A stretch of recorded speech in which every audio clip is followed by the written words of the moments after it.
Hello, I wanted to share my attempt at putting things into words that are impossible to put into words. So I wanted to read an excerpt from my journal about where I'm at after 3 years of having psilocybin trips in my life. And 17 trips to be exact during that time. Okay. I've been going through so many hard circumstances in the past year. I'm surprised how okay I am. I owe that to my psilocybin trips. No matter how much heartbreak, how many cruel things said to me, how many oh fuck moments where things get too real, how much loss, how much starting over from nothing in shock, I never lose sight of the truth. Because when mushrooms show you it, there's no going back. The truth that life is so beautiful and worth living, and how I can only see myself with unconditional and endless love and compassion now. Nothing was ever wrong with me. I was never crazy. Mushrooms showed me the truth in the way trauma causes people to be how they are, and it's so obvious. They also showed me the truth that, despite that, we all have choices. The mushroom can cut through all the delusions and mentally ill fixations and get right to what you need to see, what you need to do. I've been brought to my knees in darkness in life while fully maintaining the ability to know it's temporary.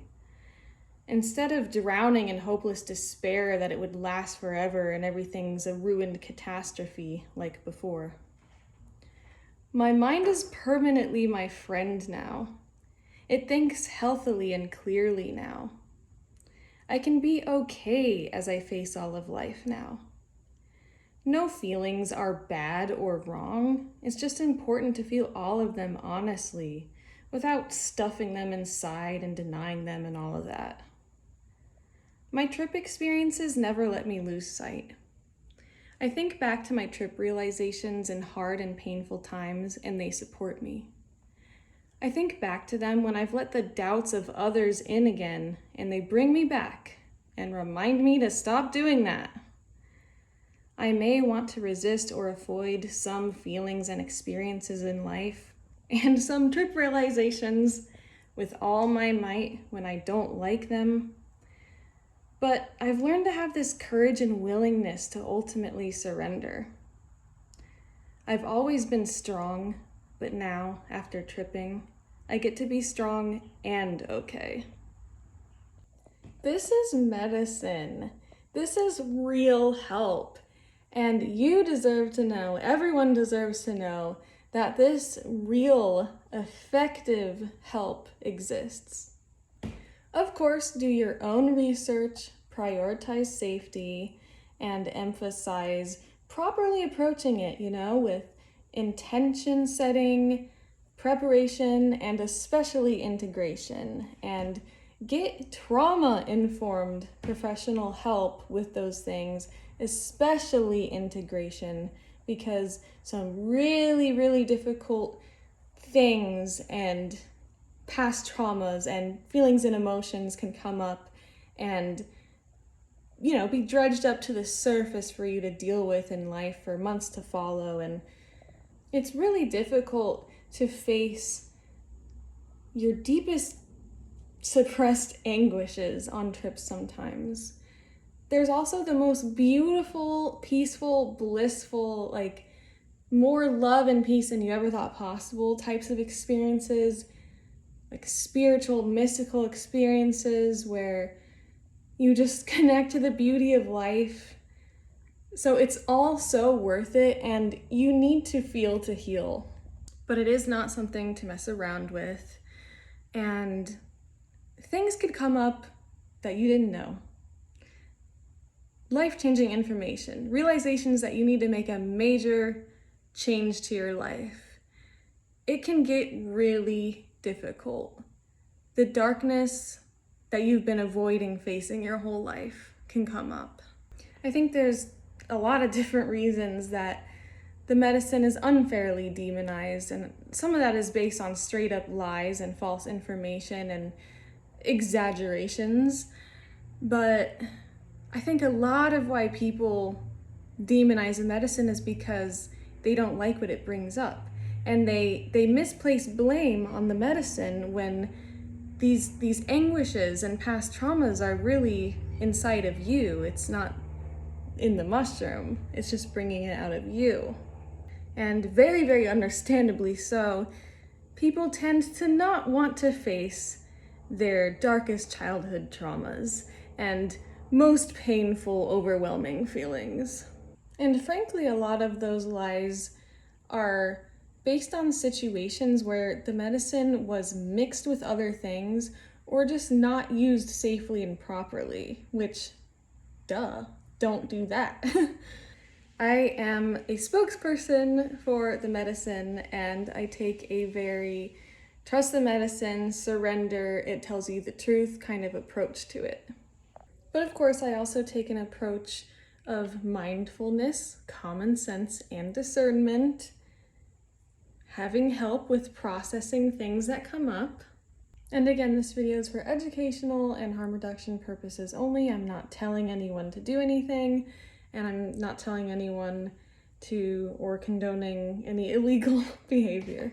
A little more about my approach. I believe that trusting yourself and trusting the medicine are one and the same, and that it helps you trust yourself, which is really important and a huge part of healing.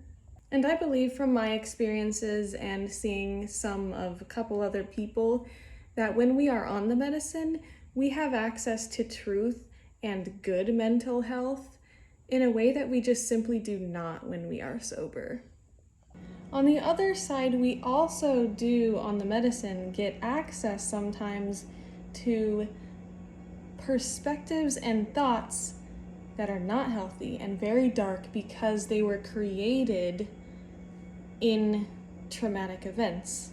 A lot of the times in childhood, when you're a child and trauma happens to you, you are helpless and you tend to develop a mindset of wanting to give up.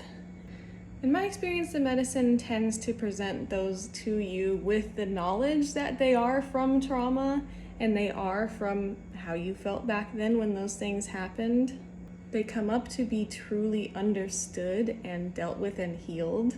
Many people, including myself, come face to face with thoughts and feelings of wanting to not be alive.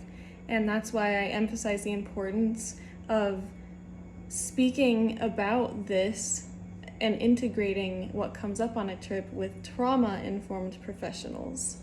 It's worth it though. These things coming up have led me to the conclusions on trips that I do want to live, and the understanding that those thoughts are only because of trauma. But make sure you go into it with a very steady mindfulness and discerning practice. It's helped a lot of other people who have safely and properly approached it with that same thing. It's also really important to have some sort of practice such as meditation where you allow your feelings without suppressing them, trying to distract yourself from them, repressing them, taking action out of them, reacting to them, etc. Being able to just feel them and be with them, not trying to escape them, not trying to make them stop, not trying to end the trip. Building that skill is extremely important because non-resistance to what comes up on trips is extremely important for effectiveness as well. Not to say that you're doomed and ruined if you do panic on a trip or resist a trip or want it to end, but it's just easier if you don't have to go through that and if you can remain feeling safe in your breath and in your nervous system no matter what difficult thing is coming up. And of course the classic set and setting and proper dosage, you can always start off smaller for safety is really important. And a sober trip guide. There's so much to be said. Follow for more tips and education.